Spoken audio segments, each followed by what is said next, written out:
Hello, everyone. My name is Rebecca Leonard, and I'm chair of the ECIS Library and Information Services Committee. Thank you so much for joining us today, and welcome to the latest episode of our webinar series, Lessons from the Library. Today's webinar is Critical Information Literacy in the International School Library, what it is and how to teach it. Today's session will be recorded and available online for your viewing pleasure within the next few days, and we will share that out to everyone when it's available. We also will post links to it on our webpage and our Facebook and LinkedIn groups.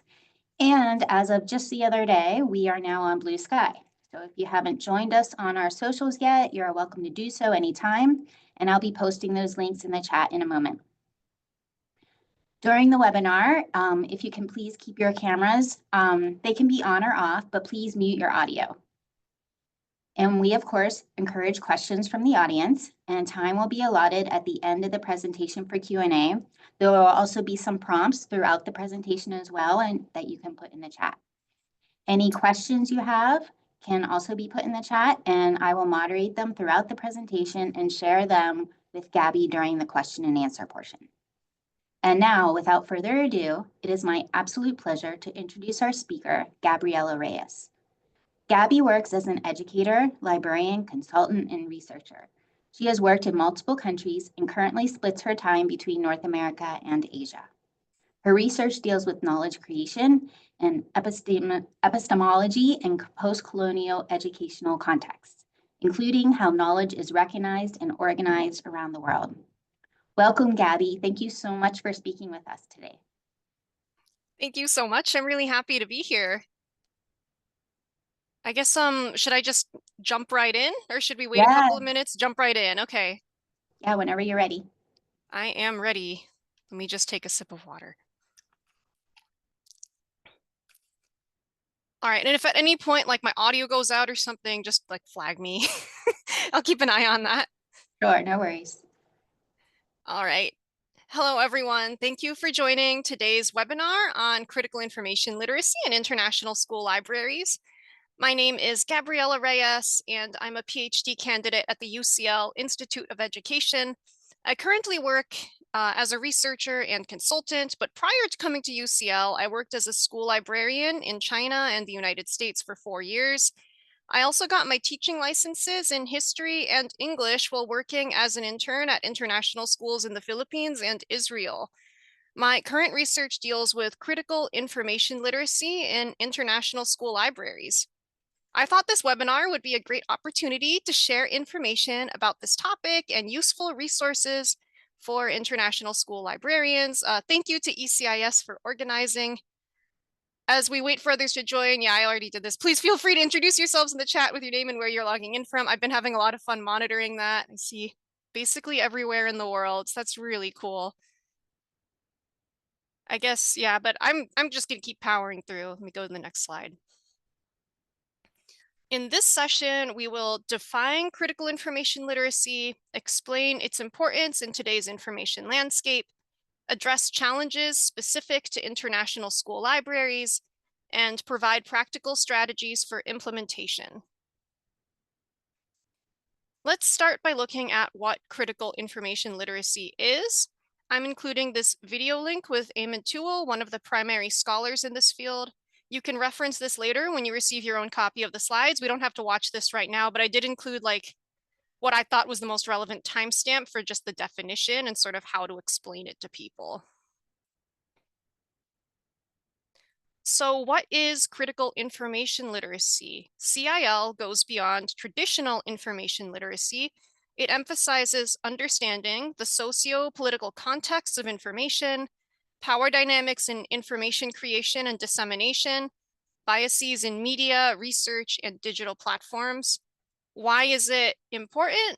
It helps students critically evaluate the credibility and intent of sources, engage ethically and responsibly in a globalized world, and recognize and appreciate diverse perspectives and understand biases in information. Sometimes I hear this question of what's the difference between traditional information literacy and critical information literacy? CIL is a more socially and politically aware extension of IL, pushing for deeper engagement with issues of power, bias, and inequality in information systems. Information literacy refers to the ability to locate, evaluate, and use information effectively. It is often associated with academic research skills and focuses on how to find reliable sources, assess credibility, and use information ethically. Critical information literacy goes beyond that by questioning power structures, biases, and social contexts in the production and distribution of information. It encourages learners to critically examine who controls information, whose voices are marginalized, and how information serves or challenges power. CIL integrates elements of critical pedagogy, advocating for social justice and empowering individuals to challenge misinformation, bias, and authority. Here's a graphic I made for my thesis proposal. I'm quite happy with it. You can take a moment to look this over. Feel free to screenshot it and save it for yourself as well. Just make sure to cite me if you use it for anything. Also, I want to emphasize that libraries play a central role in fostering CIL. We all know they are hubs for information access and critical inquiry. As librarians and educators, we facilitate critical thinking skills through research guidance. We provide diverse perspectives through our inclusive collections, and we create a safe space for students to explore global issues. Okay, now let's talk about some of the unique challenges international school libraries face when implementing critical information literacy. While CIL is important everywhere, the international school context presents additional presents additional complexities that we as educators and librarians must navigate. One of the most prominent challenges in international schools, well, challenge, but also an opportunity, is the wide range of cultural and linguistic backgrounds among students. This diversity influences how students consume, interpret, and trust information.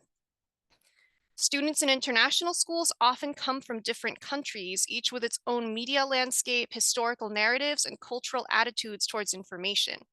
What is considered a credible source in one culture may not hold the same weight in another. For example, oral traditions, which is something I get into in more detail in a couple more slides.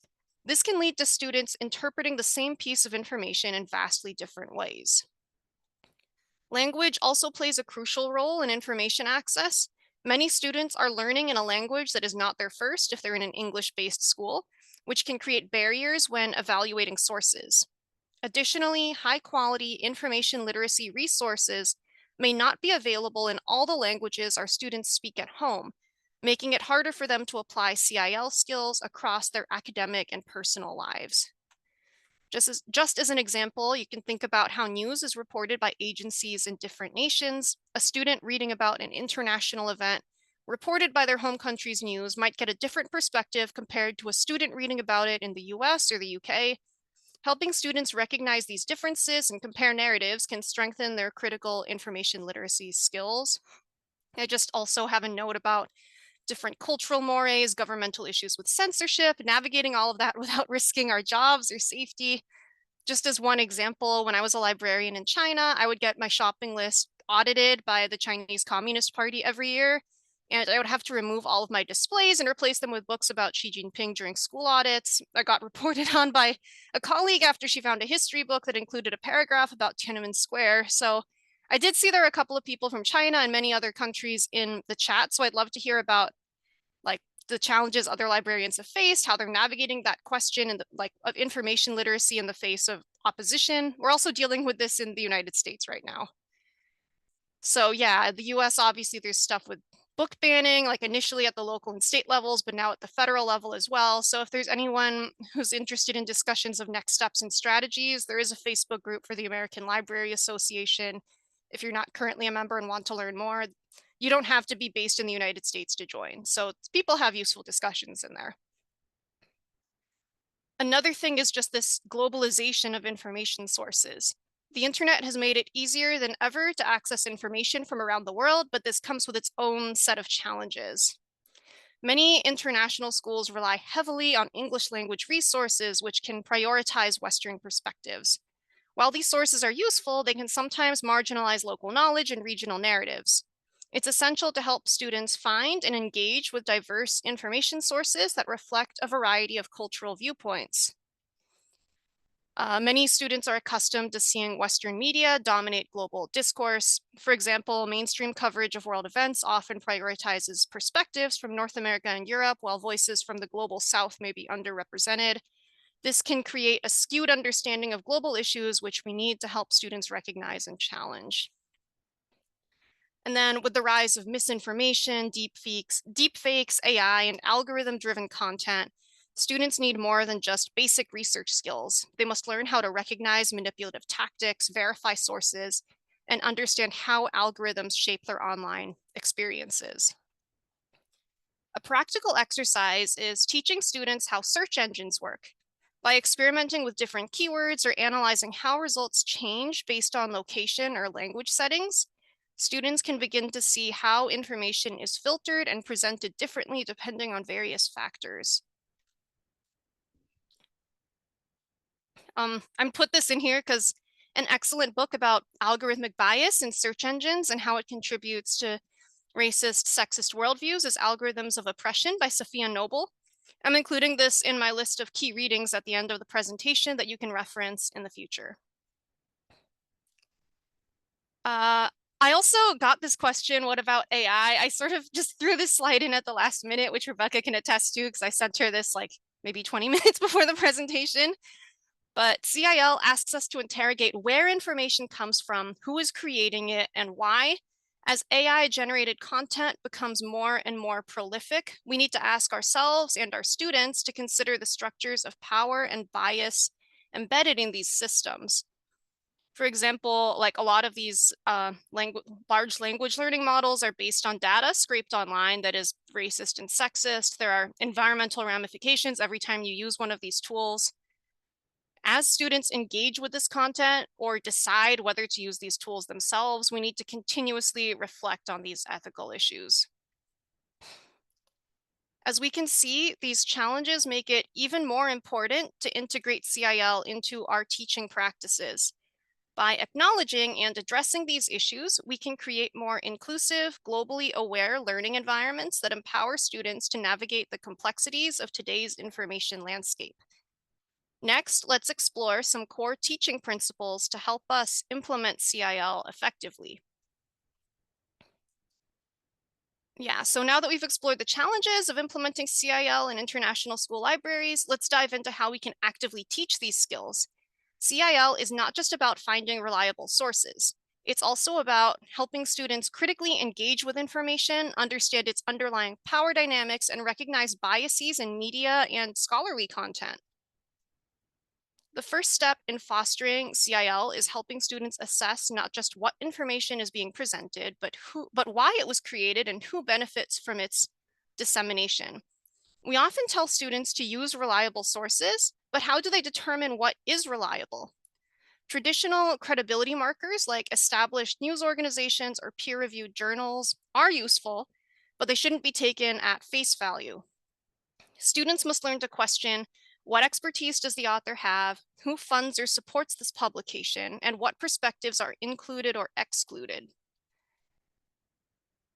Another thing is just, multiple socio-political lenses. Information does not exist in a vacuum. It is shaped by historical, cultural, and political forces. Helping students recognize these influences encourages a deeper understanding of global issues. The way a topic is reported depends on the media outlet's political and cultural perspective. Even factual reporting can be framed to emphasize or de-emphasize certain aspects of a story. So one example in a social studies class I helped teach, we compared homepages of different news websites to see which stories they were highlighting as like the major thing to focus on and which ones were sort of just allocated to side stories. That was actually super interesting. Another thing is, historical and cultural context. What is considered common knowledge or factual in one country may be debated or even controversial in another. Encouraging students to research multiple perspectives on an issue fosters greater critical thinking. So one example, again, for a historical one would be to show like an event like a colonial conflict or a political protest and provide textbooks or news articles from different countries. Have them compare how the event is described in each source, discussing differences in terminology, emphasis, and omitted details. One example for me as a Filipino American, the War of Philippine Independence, when Spain, well, it was a war against Spain. Spain illegally gave the Philippines to the United States. The United States came in and then fought the Filipinos instead. We call that the War of Philippine Independence. The Americans call that the Philippine insurrection. Like, the framing is totally different. It's like, we own this country and these people like illegally revolted against us. So that's an interesting way of thinking about it. Another one would be, as an American, the Vietnam War. In Vietnam, that's called the American War. So the Zinn Education Project, I'm going to link that later, is a useful resource for activities like that.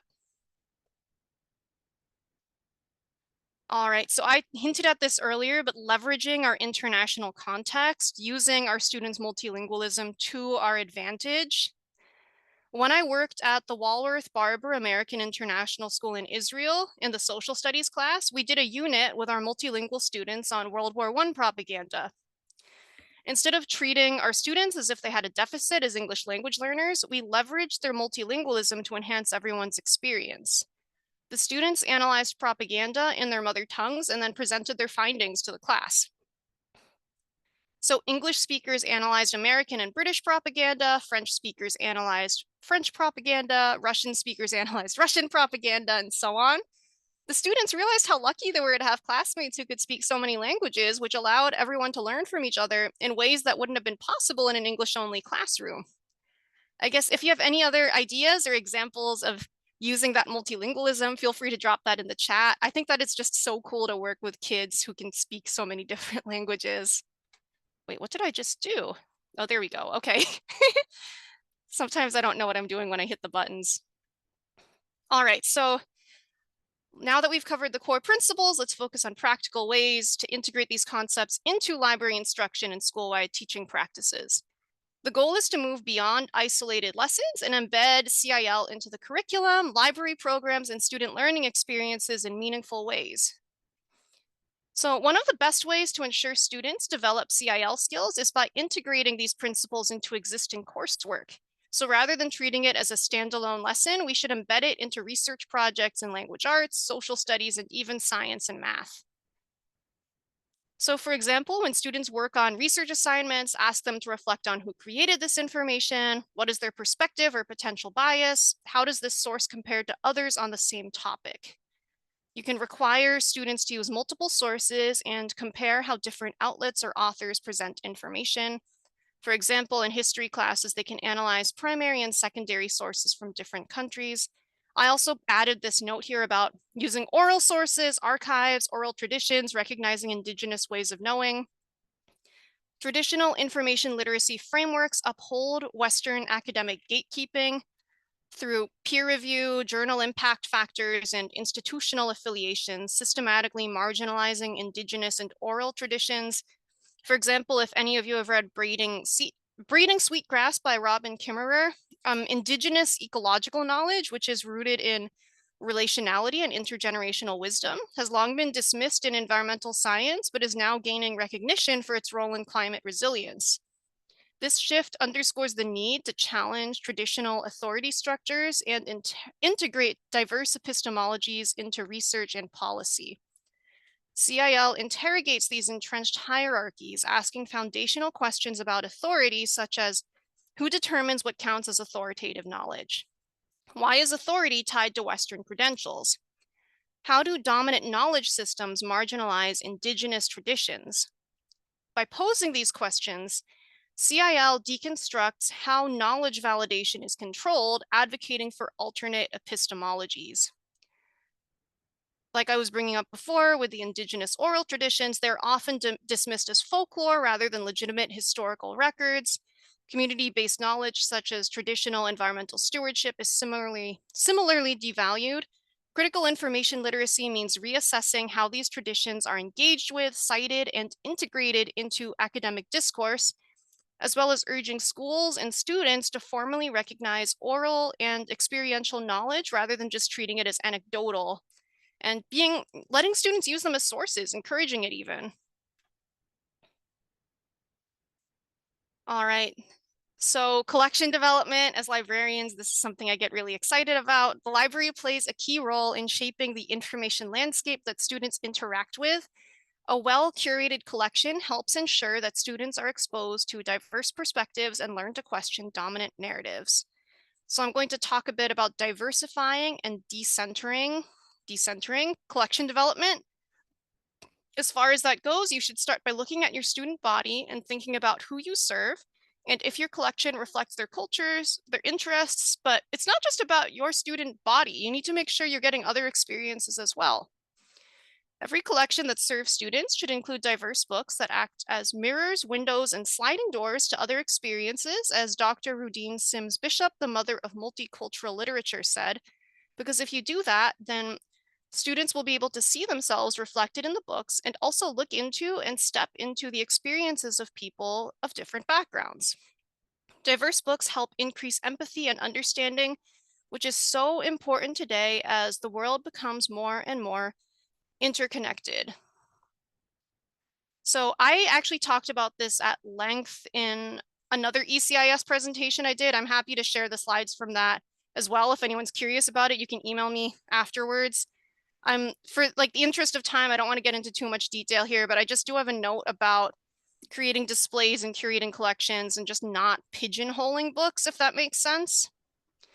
So like one example would be when I worked in Beijing, we had a genrefied library, but I didn't make a separate LGBT section. I integrated all of those books into either romance or realistic fiction. I noticed in a past genrefied school that had an LGBT section that students tended to avoid it, but in Beijing, they actually got borrowed as much as the other books.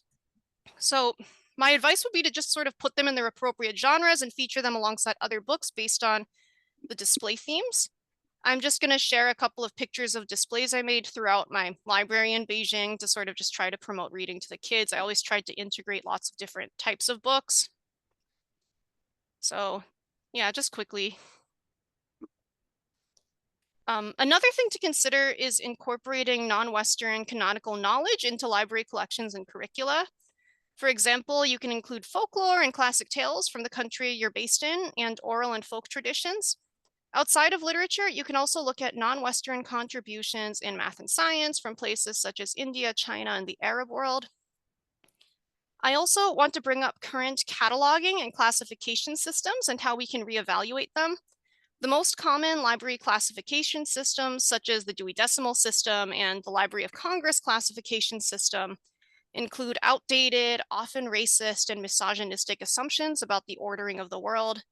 The Dewey Decimal System, for example, prioritizes Christianity in its 200 section while relegating other religions to different numbers, which reinforces a Eurocentric hierarchy.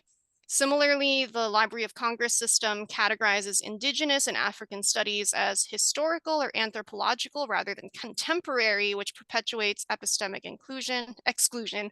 A great article about this that features an international school librarian is this one from School Library Journal that I have put in here, so you can look at that later. Just another activity, drop any strategies or ideas that you're currently implementing in the chat. I look forward to looking at those in a bit.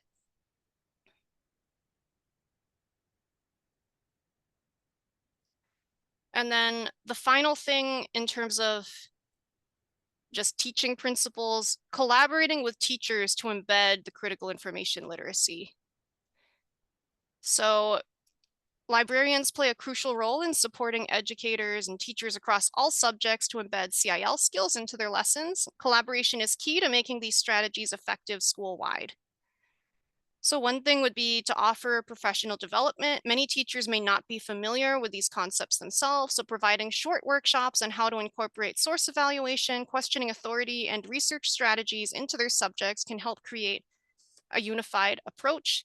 I also just have, co-teaching research lessons, which I'm sure a lot of us are already doing, work alongside teachers to introduce these concepts during major research assignments, creating resource guides like online research guides, pathfinders, or video tutorials that teachers and students can use as references throughout the school year. I just have an example here. Consider working with teachers to design a cross-disciplinary research project that challenges students to explore a topic from multiple perspectives. For example, an environmental science project that draws on both Western science and indigenous conservation practices. a history project that draws on both written and oral sources, a comparative literature project looking at how a specific theme is explored in different cultural stories, etc. By embedding CIL into curriculum design, collection development, instructional techniques, and teacher collaboration, we can help students develop the skills they need to critically navigate today's complex information landscape. Next, we'll explore how we can build a school-wide culture that fosters lifelong critical thinking and inquiry. First, though, here are some helpful resources for lesson planning and incorporating CIL into your curriculum and collections. Yeah, you'll have access to this later. This is just some of the stuff I've put together over the past couple of years of this project.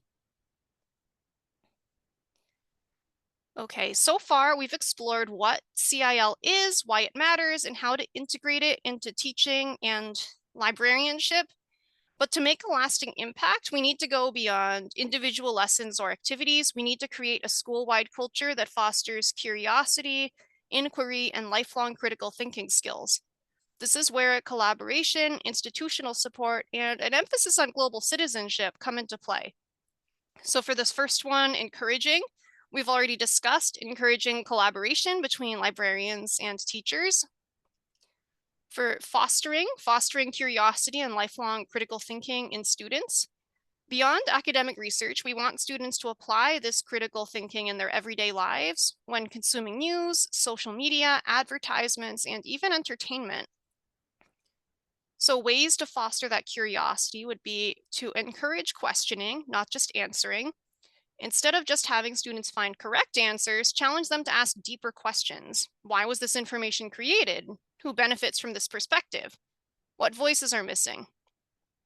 Encourage students to reflect on how their own biases and backgrounds influence the way they interpret information.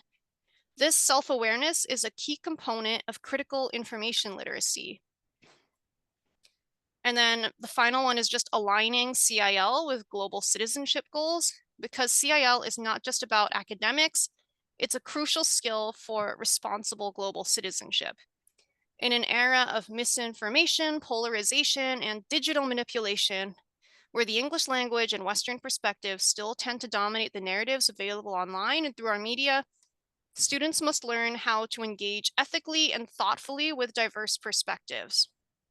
So just some strategies for connecting CIL to global citizenship: encourage cross-cultural perspectives, expose students to voices and viewpoints from outside their own cultural context, help them recognize how dominant narratives shape their understanding of global issues, incorporate social justice discussions, connect CIL lessons to larger discussions about equity, representation, and power.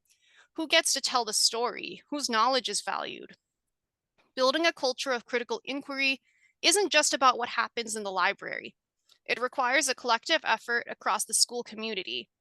By encouraging collaboration, fostering curiosity, and aligning CIL with global citizenship, we can equip students with the skills they need to navigate the complexities of today's information landscape.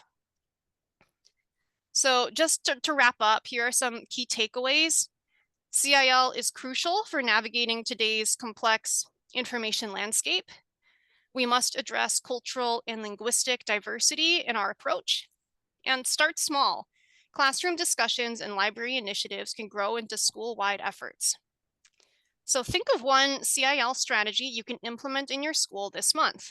It could be a new lesson, an updated book collection, or a collaborative project with a teacher. Small steps lead to meaningful change. Just here's my contact information. I also do have a Blue Sky now. I deleted my Twitter like a year ago, but I can plug that in the chat, I guess, if ECIS is on there too. But yeah, email, website, which I still need to update, and then my LinkedIn if anyone wants to connect with me there. I appreciate your engagement and dedication to fostering critical information literacy in your schools. So let's continue the conversation beyond this webinar. Here are just some key readings, but honestly, I have way more than this. If you read all of this and you want more, I'm happy to send you more. But yeah, these are just, I mean, obviously like Drabinsky's big, Tool's big, Swanson, Rapchak, like I've got all this stuff going on here. And then just finally, Q&A and discussion. So I'd love to hear from you. Feel free to drop questions in the chat and then Rebecca will moderate, or you can email me after our session. You're also going to get emailed a recording of this webinar and a copy of my slides. Thank you so much for listening. Thank you so much, Gabby. That was so interesting. I loved it. I'm sure we're all have new ideas for information literacy to take away from this and things that we can implement in our own libraries and our own classes and instruction. Thank you. Do we have any questions? Just pop them in the chat.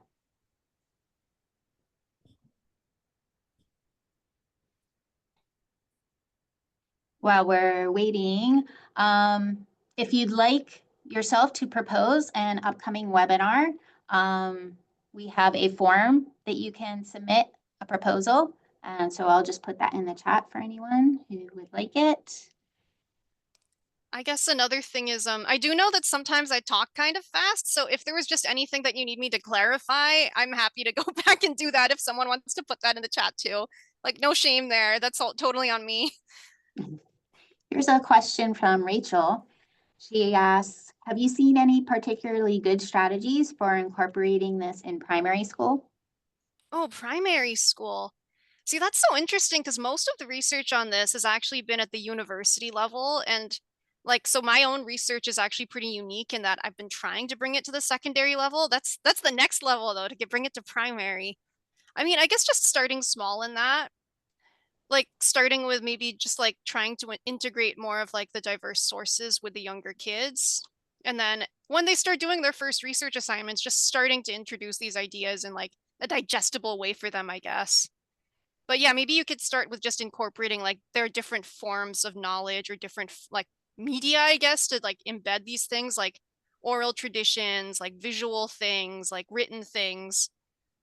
I hope that makes sense. I like the lesson that you suggested where you were comparing the home pages of newspapers and the stories they were covering. I mean, I think, could that be something that could also be done in primary school to an extent, like with the media, for instance, or videos or Yeah, pictures? perhaps that could. I guess like how old are we talking for the for primary? Because I feel like that's quite a big age range. Fifth graders, I think, could do that, but I wouldn't do that to a first grader.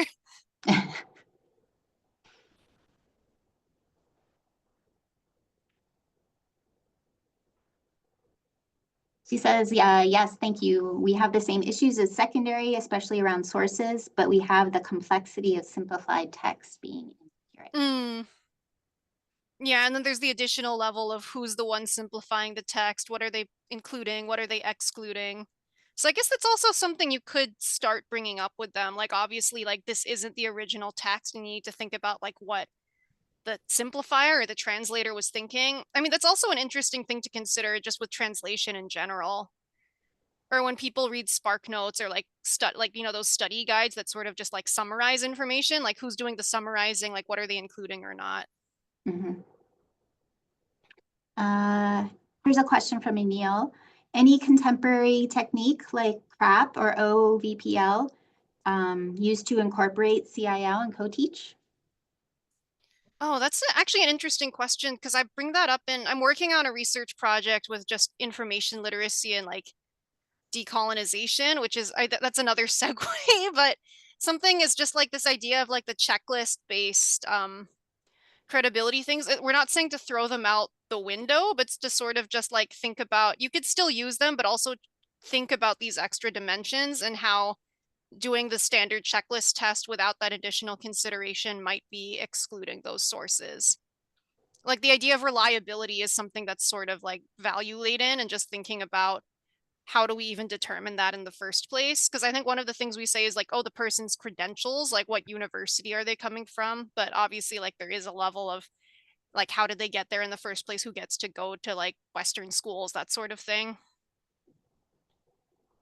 I hope that answered it. If you have more questions, though, if like you need clarification, though, I can do that. Yeah, Sarah suggests that even exploring for early years in primary, that even exploring the various genres and also which is the true The true version of fairy tales is a great discussion starter when thinking Oh about yeah. whose narrative is the dominant one. Yeah, and I guess that ties to one of the things I had for like exploring a common theme across different cultures, like in their literature. Fairy tales are such a good way to do that because obviously like they all sort of potentially they branched from one story, although I think there's still some debate about that, how that happened, but obviously there are recurring themes across different countries. Like everyone has their own version of Cinderella, for example. So that's really interesting to think about like the differences in those narratives. Yeah, Rachel says even the conversation about what's fiction and what's nonfiction is very Mm, Western coded. yeah, I know that's like also a discussion in like among Aboriginal communities in Australia because they have stuff that gets considered like folklore or storytelling, and they're like, well, it's actually embedding like with like the wisdom of our people and different traditions, and that's how we teach it to the next generation. But like, so for you guys to just like put that into a category of like, oh, it's just a story, like you can't. That's just not right.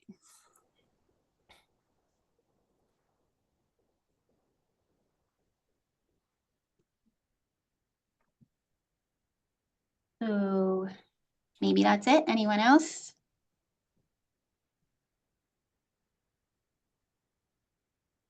I guess something that I'm also working on for my research project is hopefully creating sort of like a CIL capabilities framework that could be used in schools. That's going to be another couple of years moving forward, but keep you all posted. Another thing is eventually for my research project, I am going to need to recruit like IB librarians to work on something. Everybody's going to be like fully credited for the work for the work that they do. It's not just like filling out a survey or something. So if anyone is curious about that, feel free to email me, but that's probably not going to be until 2027, 2026, 1 year. I'm losing track of time.